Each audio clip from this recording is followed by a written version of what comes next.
Scotland's Hate Crime and Public Order Act came into force recently, which could see offenders sent to jail for stirring up hate about an individual's age, disability, religion, sexual orientation, and gender identity. The new law has sparked a heated debate, and author JK Rowling has made many a headline on the topic. Riks Europe met with Dr Heather Brunskell-Evans, Philosopher and Foucault scholar with focus on feminist philosophy and the biopolitics of the female and male body.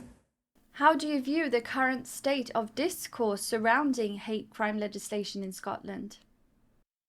Well, the change to the law has been predicted and been worked for a number of years now, so we had a long time to think about what its consequence would be. And its consequence is that hate, of course, is in the perception of the person who hears the words. So there isn't an objective test for hate. So very sort of malicious accusations can be made against someone about what they've said, and what that person said could feel quite innocent to them, but in the ears of the person who's making the accusation, it could be hateful. And this is obviously, if you take sex out of it, it's very dangerous in and of itself, because it means that we can be, the law can be in favor of, a malicious complainant, the mob, who is to decide what is hate, what isn't hate. So you're putting it in the hands of the police and so on.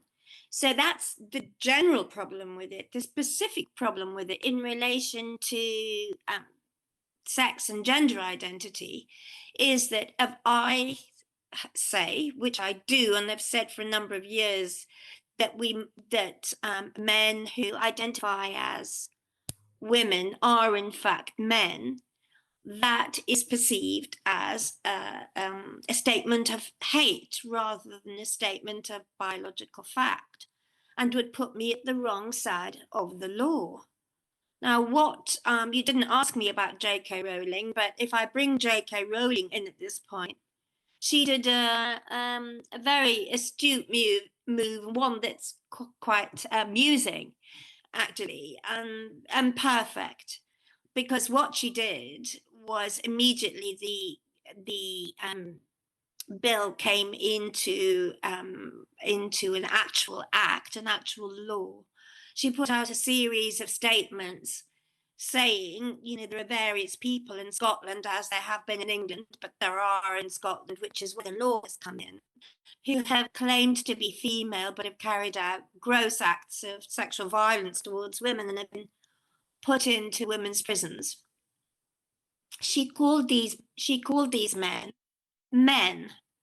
So she preempted the possibility of the law being applied to the ordinary woman, as it were, or the ordinary woman in the street who might say that about such a man, and said, if the police want to come and get me, let them do so. And of course, they backed down immediately. So that was fantastic. And as I say, it was quite amusing. But it is a very serious thing to the hate crime law, for all sorts of reasons that I've just outlined, and for other groups too. Yeah. Since you mentioned J.K. Rowling and brought her into the conversation, as you said, she has expressed concerns about this new legislation. Why do you think her views have become so controversial? Well, what is controversial is to say that gender identity is problematic, and what we need to return to is biological sex as the distinction between men and women, not what one feels inside about it. And of course, what she said was something which was not hateful, it's common sense. And basically, she said a number of years ago now that people should be able to express themselves in whichever way they wish, but biological sex is a reality. Now, to ask why her statement is controversial is really to ask why that proposition, which I've just given you, has become so controversial.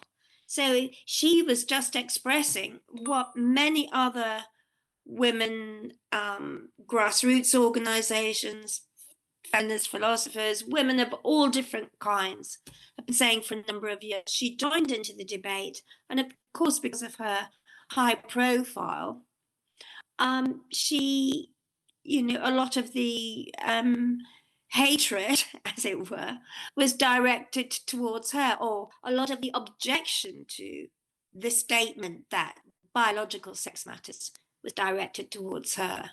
And in order to understand that, you have to understand the whole way in which this gender identity and its replacement of biological sex is to ask, how did that happen? When did that happen? What are the effects of that happening in our culture? They've been huge. And in particular, I have written quite a lot about children. And I think this is an issue for you too in Sweden. Yeah, so I can tell you about that. I have been to Sweden and I have become involved with a group of parents and who a number of years ago were very disconcerted about what was happening with regard to their own children and Swedish law and medical practice and so on. So it's a huge thing, which hopefully, which gets back to replacing sex with gender identity. Its ramifications have been enormous, and its cost to women, to children, to adolescents has been it's surprising. It's almost, how could this have possibly happened in Western liberal democracies? In this time, what you are describing, do you think it's important for women to stand up? Are women under threat? Biological women, I'll have to add, considering the topic. Are they under threat due to these movements, these legislations that are being made all around Europe? And could you draw parallels to women's movements throughout history where they have been fighting oppression at various different times? Are we sort of heading towards something like that, where women need to stand up again as though heading to sort of an erasure of the biological woman, as the threat doesn't seem to play out the same towards the biological male, if that makes sense? Yes, it's absolutely important that women resist this trans movement. In the UK, we have been resisting it for about 10 years now. I have been involved with it for about 10 years. And I think that in the UK we have we have a special place in this sort of mounting the resistance movement. It's very strange because in the successive feminist movements that have happened, since the end of the 19th century, each one has been related to a particular cause. For example, at the end of the 19th century, it was giving women the vote, and so on and so forth. Then, feminism drops out of history. Then it comes back again in relation to a particular need. So in the 1970s and 1980s, it was about equal pay, equal access to human rights, etc., etc. And then, of course, it seemed that there was no more need for a feminist movement. What's interesting about this feminist movement is that it's emerged slowly. It's emerged on the back of that trans identity, or the trans movement was in fact a feminist movement. So the trans movement has co-opted the language of freedom to express yourself whichever way you want, not confining yourself to masculine roles or feminine roles. And therefore, it's been very difficult, I think, for the public to quite grasp the seriousness of this, because it's had the clothes of progressivism, the trans movement. So when women started to say it's really not progressive, it's actually reactionary. It's bringing us back to those traditional roles that we thought that we were escaping from. And it has huge consequences for women in all different areas, sports, prisons, etc. And oddly, people haven't been able to hear this. People haven't been able to hear the feminist voice, because I think what happened with the trans movement is it presented itself as progressive. It did a great job of presenting feminists as just dinosaurs who didn't want to be gender fluid. And so to actually fight for this has been quite difficult, because we were silenced, cancelled, etc., etc. And also, I think people couldn't quite believe that what we were saying was true. I can remember when I first started to talk about the change in prison policy in this country, so that men who had raped would literally be put in a women's prison. Women, if I spoke about it, women would say, no, that can't be happening. It just can't be true. So it took a while for people to be able to hear that this was in fact actually happening. Or, for example, with women's sports, when it became clear that when men were participating in women's sports and winning, of course, people couldn't quite hear the injustice of that either, because I think once you start calling men women, i.e., trans women, the ordinary person thinks, well, something must have happened. They must really have transformed their bodies. They really have become female. So if you would say, well, often they retain their male genitals, actually. They've just taken estrogen for maybe, over a year or something like that. People would say, no, it can't be true that that person actually has a penis and is standing there as a woman or taking part in women's sports. So over the years in the UK, we have fought at a grassroots level to defy or to push back the tsunami, the tide that was coming over women, to great disbelief with the general public. Now the general public is beginning to hear it, which is great. So what do you believe are the key challenges addressing hate speech and hate crime and promoting inclusivity in society? Can the worlds coexist, as in inclusivity of these new labels that are being created, as well as the people with the more traditional stance? Is it even possible? It's a sort of utopia, almost. Can they exist? It's almost as though they can't exist together. And is this sort of a hurdle that we must go through to get to something on the other side of all this confusion? I think that's such an excellent question. And you've got to the heart of it, because the utopia that trans identity and the laws that have been brought in to protect and defend trans identity, on the face of it, would seem brilliant. I mean, we should live in a wonderful world in which no one is everybody can express themselves in whichever way they want. This is wonderful. The irony of this is, the more we attempt to achieve this utopia, the more authoritarian our societies are becoming, and the more people are actually being discriminated against, particularly women and children. So you actually have a reversal, which is those trans-identified people are beginning to be the most protected people, and in the wake of this, really awful things are happening to women and children. So my own view, and that's the view you're asking, I think My own view is that the law is actually dragging us down to a very authoritarian place, which is very, very scary. So, for example, I don't know the law in Sweden, but in the UK, there are two laws which have been passed, which I think have been had very unintended consequences. The nearest one chronologically is the 2010 Equality Act with all the different protected characteristics.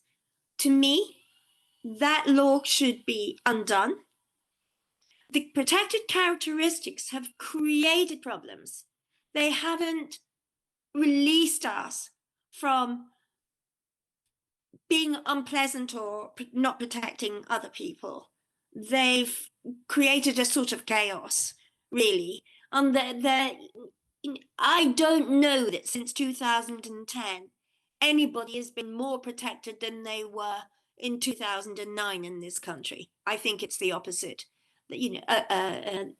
Equality law doesn't need to specify every single identity which may be discriminated against. And the previous one with this 2004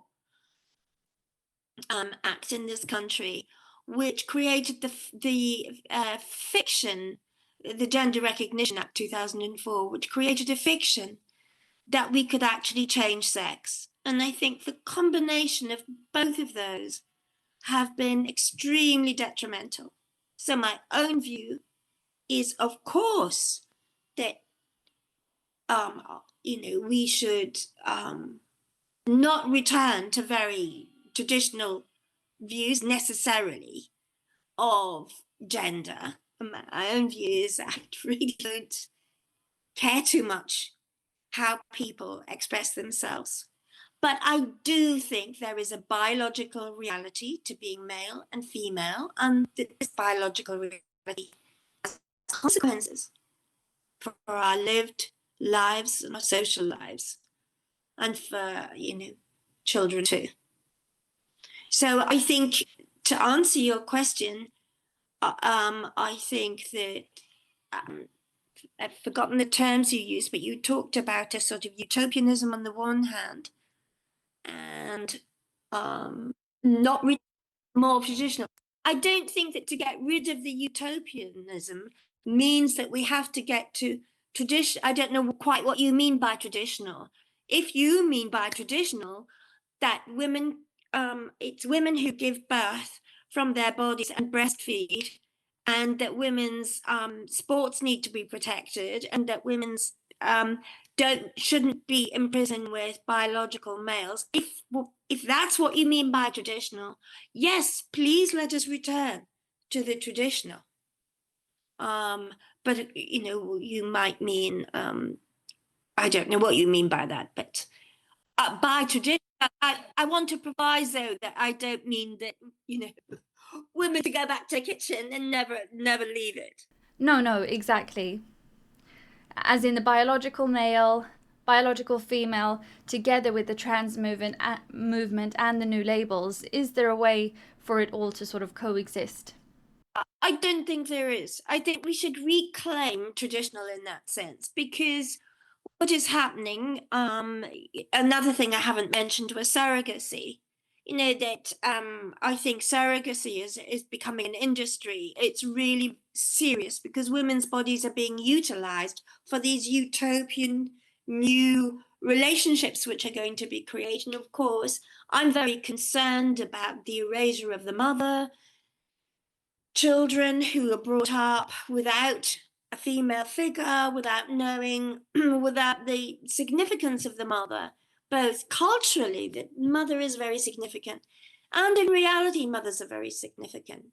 I don't want all women to be able to have babies. I think women should choose whether they have babies or not, but I do think that we are throwing the evolutionary, well-honed evolutionary fact that women, on the whole, care for the babies that they've gestated and birthed, and that there is something biological about that protectiveness that women or that mammals feel towards their offspring. And once we start deciding that we can intervene in that process, I think we're doing something that's very serious and very, we're experimenting with something of which we don't know the consequences. So I'm very pleased you've asked me these questions, because they're almost the questions which somebody like you didn't dare ask even 2 or 3 years ago, because it would have been assumed that to even ask such a question would be to be inviting hatred, phobia, and so on and so forth. So in a way, the fact that you're able to ask them signifies that women resisting it, and men, there have been men who've been resisting this movement as well, how far we've actually come, that we can have this discourse between us.